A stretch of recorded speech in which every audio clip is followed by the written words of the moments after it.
The red algae at Swan Lake was a popular public comment item at the Washoe County Board of Commissioners meeting this week.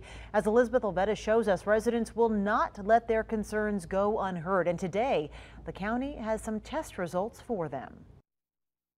There's a problem out here and they need to fix the problem. Lemon Valley residents, especially those who live near Swan Lake, say they want answers from the county about the red algae that can be seen floating all over the water.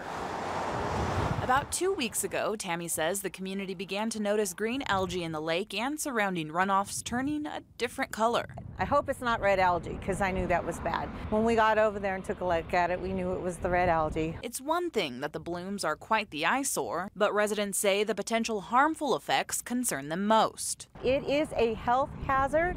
It is an environmental health hazard. Last week, the county took samples of the algae to gauge the toxicity and determine what steps need to be taken. There's 3 tiers when dealing with harmful algae blooms. Thursday afternoon, the state gave the county the ranking of Swan Lake's algae. We're basically at the bottom of a tier 1 according to the test results that we received. According to Smith, the CDC recommends monitoring any algae on a tier 1 basis, which he says the county plans to do. We're going to continue to take samples on a weekly basis, just to understand if there are changes in the amount or the density of the algae. If further samples show the algae worsening, Smith says the county will notify the public accordingly. However, residents like Tammy say before last year's flooding, algae at Swan Lake was an unprecedented issue. They'd like to see the county implement something like a filtration system to avoid potential future problems. Stagnant water for 2 years in a row with all of this heat, it's obvious that it's not going away. Covering the story, Elizabeth Olveda, Channel 2 News.